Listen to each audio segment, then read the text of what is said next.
USA versus China, who has the better fighter jets? It's a question that sparks endless debate online and in military circles. Today, we're diving deep into this high-stakes rivalry, comparing the cutting-edge technology, strategic doctrines, and future prospects of these two global powers' air forces. Let's get ready for a supersonic showdown. First up, let's talk about the crown jewels of the U.S. Air Force, the fifth-generation stealth fighters, the F-22 Raptor and the F-35 Lightning II. The F-22 is often hailed as the most dominant air-to-air fighter ever built. Its combination of stealth, speed, agility, and advanced sensors gives it unparalleled situational awareness. It can see enemy aircraft long before it's detected, a concept pilots call first look, first shot, first kill. It's so advanced that its export is banned by federal law to protect its technology. It's the king of the skies, but there's a catch. Only about 180 were ever built, and production has ended. Then there's the F-35, the do-it-all jet. It comes in 3 versions for the Air Force, Navy, and Marines. It's not as purely dominant in a dogfight as the F-22, but that's not its main job. The F-35 is a flying supercomputer, a master of information warfare. Its sensors gather a massive amount of data from the battlefield, process it, and share it with other friendly forces, planes, ships, and ground troops. This network-centric capability makes Allied force smarter and more lethal. It's a force multiplier.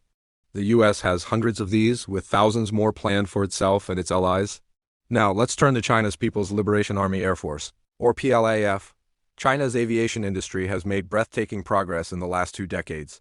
Their flagship fifth-generation fighter is the Chengdu J-20 Mighty Dragon. When the J-20 first appeared, it sent shockwaves through the defense community.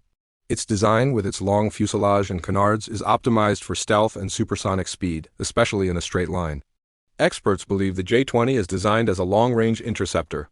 Its job might be to punch through enemy defenses, targeting high-value assets like tanker aircraft and WHACE radar planes. These are the support aircraft that allow the U.S. to project power across the vast Pacific. By threatening these, the J-20 could cripple an American air campaign before it even gets close to the Chinese mainland.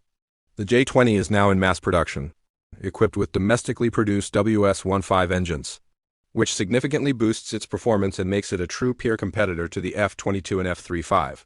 So, how do they stack up head-to-head? In a pure one-on-one dogfight, the F-22, with its superior thrust vectoring agility, would likely have the edge, but modern air combat happens that way. It's about sensor fusion, networking, and stealth. Here, the F-35's advanced electronics and data linking capabilities are a huge advantage. It can see a J-20 and pass that targeting data to an F-22, or even a missile cruiser hundreds of miles away without ever turning on its own radar. The J-20, however, is no slouch. It's believed to have a very advanced AESA radar and a sophisticated infrared search and track system, which could help it detect stealthy aircraft at closer ranges. The question is, how good is its own stealth? And how well does it network with other Chinese assets? This is where the U.S. currently maintains a significant lead, built on decades of operational experience. Beyond the 5th-gen Titans, we have the workhorses. The U.S. fields a massive fleet of a 4th-generation plus fighter, the F-15EX Eagle II, and the F/A-18 Super Hornet. The F-15EX is a beast, a missile truck capable of carrying up to 22 air-to-air missiles. It's designed to work alongside stealth fighters, launching a barrage of weapons on targeting data fed to it by F-22s or F-35s. The Super Hornet is the backbone of the Navy's carrier air wings, a reliable and versatile multi-role fighter. China's counterpart is the Shenyang J-16. Visually, it looks a lot like a Russian Su-30, but under the skin, it's a thoroughly modern Chinese aircraft. It's equipped with an AESA radar and can carry a wide array of Chinese-made precision munitions. The J-16 is considered a highly capable multi-role fighter, comparable to the American F-15E Strike Eagle. China is producing these in large numbers, rapidly replacing older, less capable jets. There's also the J-10 Vigorous Dragon, a lighter, single-engine fighter similar in role to the American F-16. This brings us to a crucial point. Numbers. While the U.S. has a technological edge, especially in sensor fusion and networking, China has the advantage of geography and sheer industrial scale. In a potential conflict in the Western Pacific, say over Taiwan, China would be fighting close to home. They can deploy hundreds of J-20s, J-16s, and J-10s from air bases on the mainland. They also have a massive arsenal of surface-to-air missiles, creating a formidable anti-access area denial bubble. The U.S., on the other hand, would have to project power across thousands of miles of ocean. Their aircraft would rely on a limited number of large, vulnerable air bases in places like Japan and Guam, or on aircraft carriers. China's long-range missiles are specifically designed to target these bases and carriers. This is the home field advantage that can't be understated. Another critical factor is pilot training.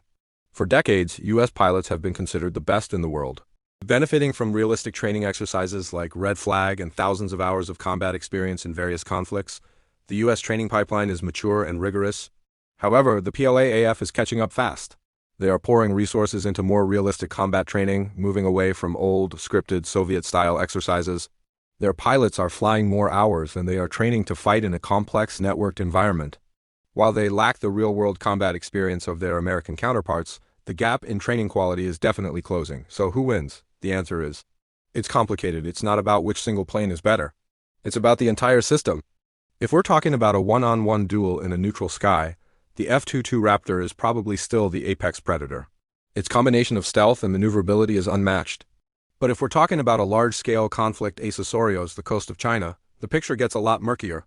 The U.S. has the technological edge with its F-35 network, the air-to-air lethality of the F-22, and the sheer firepower of the F-15EX, but China has the numbers, the home field advantage, and a rapidly advancing J-20 and J-16 fleet, all backed by a formidable missile defense system.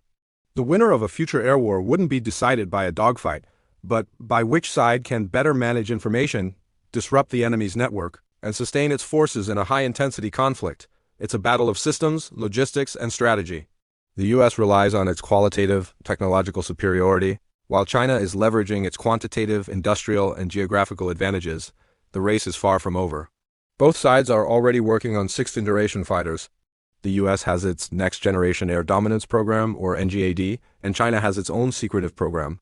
These future aircraft will likely be optionally manned, feature even more advanced stealth and sensors, and be able to control swarms of AI-powered drones. The skies of tomorrow will be even more contested. The dynamic between U.S. and Chinese air power is one of the most important military stories of our time. It's a competition that will shape global security for decades to come. What do you think? Does the U.S. still hold a decisive edge, or is China closer than we think? Let me know your thoughts in the comments below. Thanks for watching, and if you enjoyed this deep dive, don't forget to like, subscribe, and hit that notification bell for more content. See you next time.